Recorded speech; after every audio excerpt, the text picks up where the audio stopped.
Well, good evening Internet, and welcome to another edition of Licks of the Legends, where you'll see no pick tonight, and that is because tonight we are looking at the Dire Straits guitar hero Mark Knopfler, possibly the most understated guitar hero of the 1980s.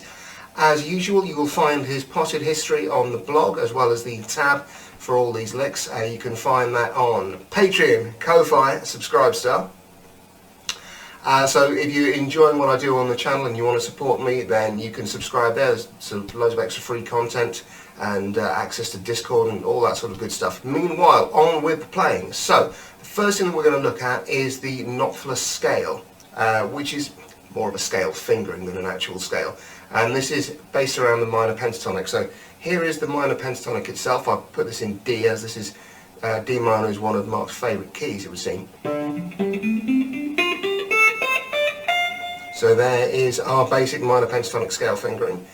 And then the Knopfler scale fingering simply takes that, adds the second, in this case the E, the 9th fret G string, and the 4th there, the B flat on the 11th fret B string, and the E there again, the second on the 12th fret high E. So as you can see, it's not really a scale as such, it's much more of a shape, and like with the Chuck Berry scale that we looked at, this is much more an exercise in convenience than anything else.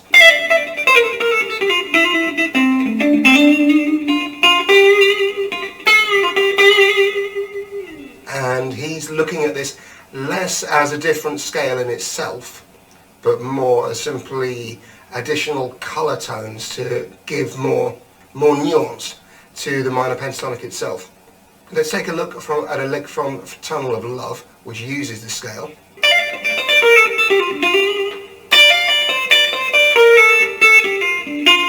So this is just a little 1-bar lick in 16ths.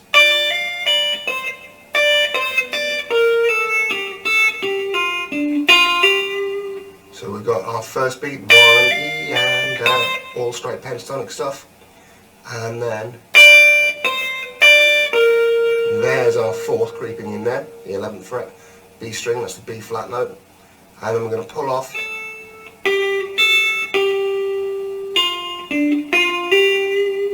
and notice while we're finishing on the G, the 4th. Now that does seem to be something of a feature of a lot of his faster runs. So here we are slowly.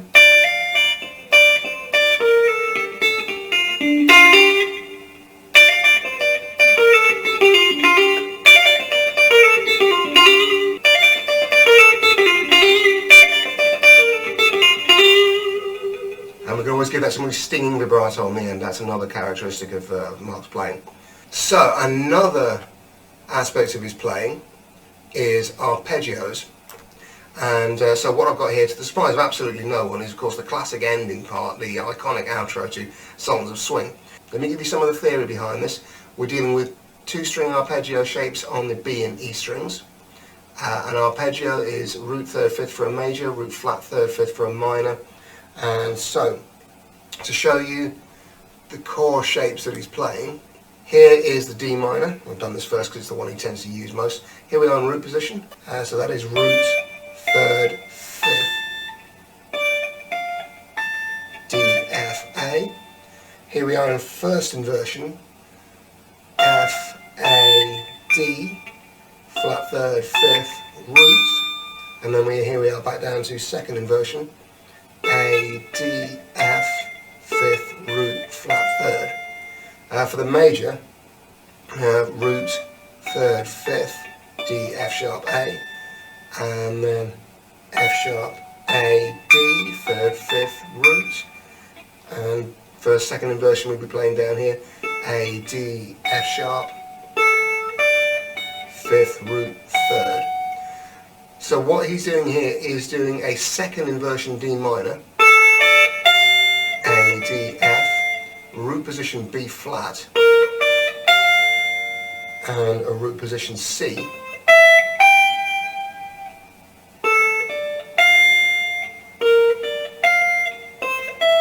And you can see that he's making a lot of mileage out of the fact there's only one note difference by one semitone between the D minor and B flat chords. So we play this with a steady 16th note rhythm.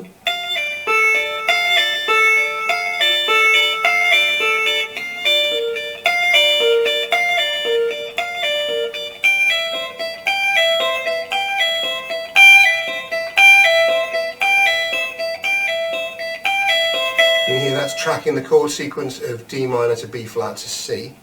And this is a little bit more up speed.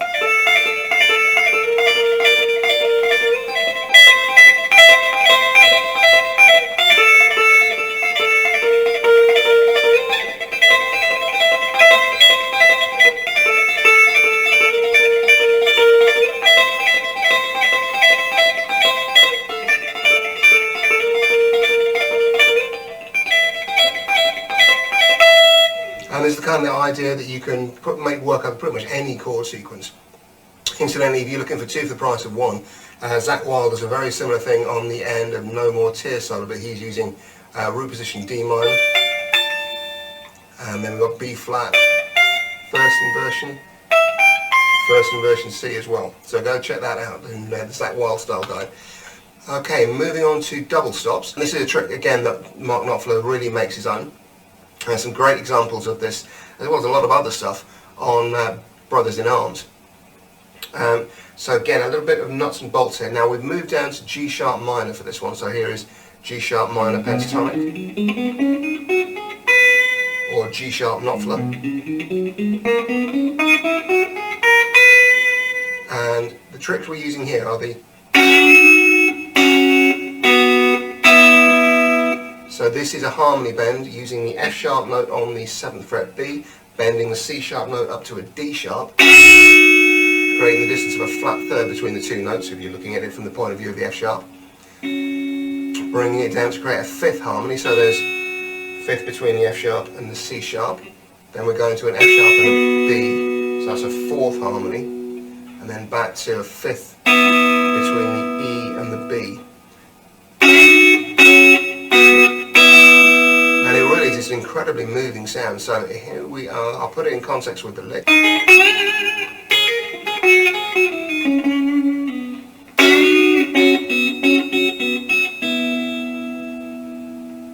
We'll finish up with a lick in C sharp minor pentatonic from Lady Writer.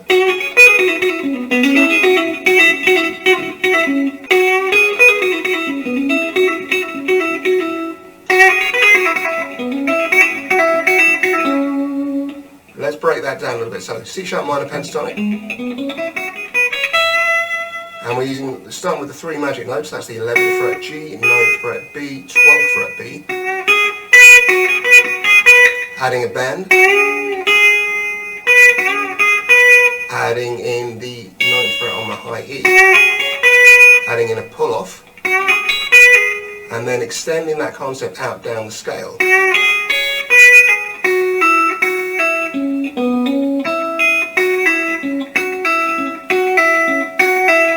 Notice the little change of direction that we get. Extending, got down to our root note there on the 11th fret D, and then we go back up, and then we've got this 3 against 4 idea. Using a little 3-note phrase, but played in a 16th note rhythmic grouping, meaning that a different part of the phrase falls on the beat each time. So we run that all together slowly.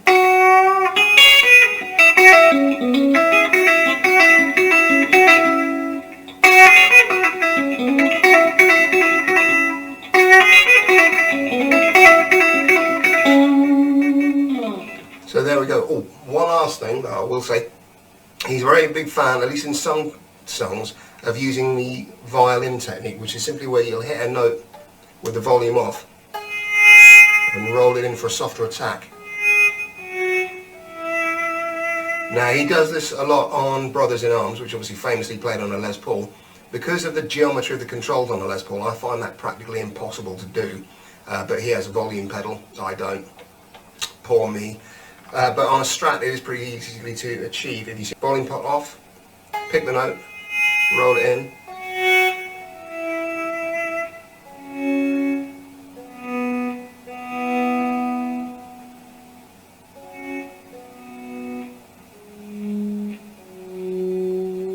Very atmospheric. Okay, let's wrap things up there before I start to waffle. Thank you all for watching. If you've made it this far, do hope you've enjoyed it. Once again, if you like what I do and you want to support the channel, because don't let these Hollywood production values fool you. This is one guy and a borrowed PC and an old mobile phone as a second camera. You can engage with Patreon, Ko-Fi and Subscribe stuff. It's £2 a month. You can hit that like, subscribe, all that good stuff. And I will see you on Friday for the 1 minute lick. Alright.